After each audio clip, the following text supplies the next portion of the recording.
Okay, all the toys on the floor. Okay, and what I'm going to do is tidy my desk a bit, but then I also wanted to show everyone what we do when we talk about the water to paint ratio, and that is one of the tutorials that will be coming up very soon. Let me just put the camera down here. So this is what I did.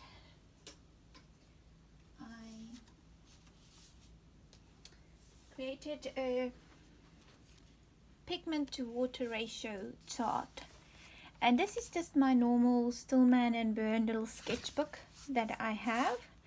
I bought it so long ago. It was so expensive because no one here in South Africa stocked any of these books, and so what I did was I just ordered one from overseas, and it was, like I said, when I saw the postage, and then you have to pay the fee. What do they call it? The tax.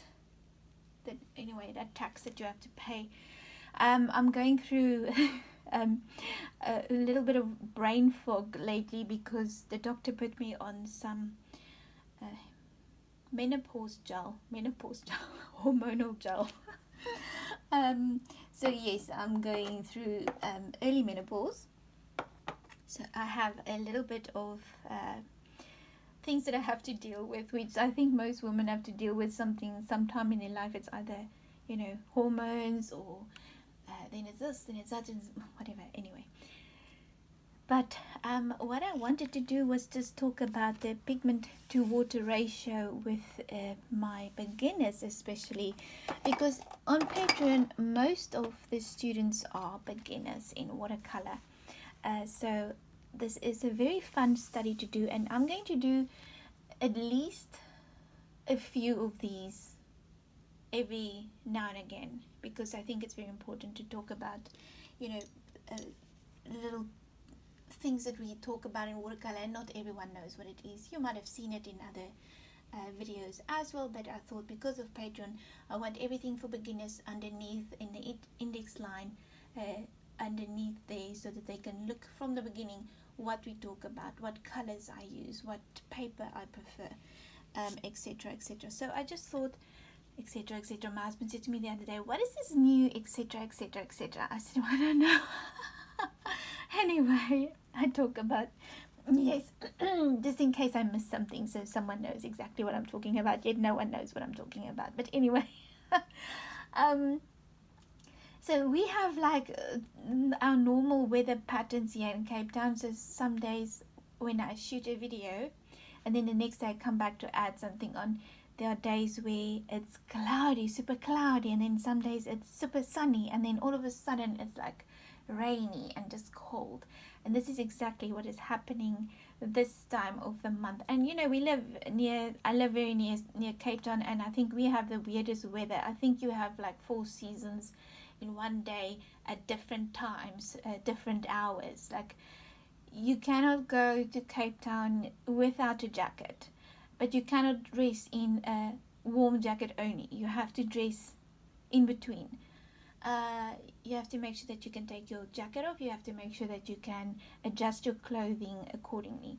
But anyway, I just wanted to show you like a few little studies, and then also this is just a book where I do some color mixes in as well.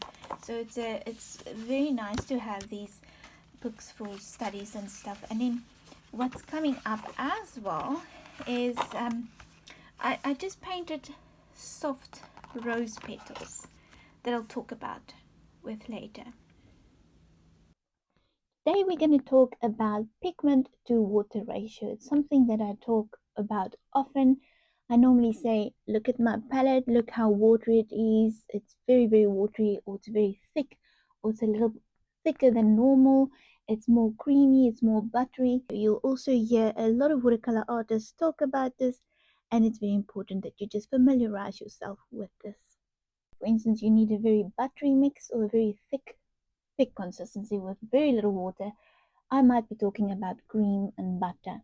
That is your darkest values on your watercolor painting, where milk and coffee and cream might be in the middle there, where it's more your midtones, and then tea is more like a watery mix, where it's very, very watery. You can hardly see the pigment on the paper, but it does stain the paper.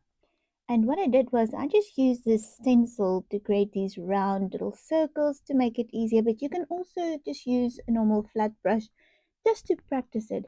It's very good to do a little chart like this and to keep it handy near your paint desk, or if you have a folder with all of your little watercolor details in. But this is normally a very fun practice to do quickly before you start painting, especially if you're beginning in watercolors. I'm going to use one color for this just to make it easier, and I'm also going to use my Stillman and Burn little sketchbook. It's a little book where I do all of my water charts and color charts, watercolor charts, and a few little, sketches quickly, etc. So it's a little book that I always keep handy near me. I'm going to use a purple, like a magenta, and you can use, for instance, ultramarine, a yellow, whichever color you want to use. It's just for you. And you'll see that I use my clean water and I just use a normal big brush. Now you can make your circles much bigger than what I did there. I just did it for a quick study. So I'm going to put a little bit of pigment in my on my little plate there, and then I'm going to use a lot of water. So you want literally a very, very watery mix. And use any pen. This is also just, preferably you want to use a pen that is waterproof, but I used a normal one, so it's fine. It will run into the pigment a little bit, but this is just a study. So every time you just take a little bit more pigment and then you just use a drop more water. And then you want to go from very, very watery, just it must just stain your paper, to a little bit thicker each time. And the thickest one is obviously the cream and butter. And the cream and butter I normally use for my darkest tones, where you add all of your details. So you can either do that whenever you paint, if you want to use your darkest mixes.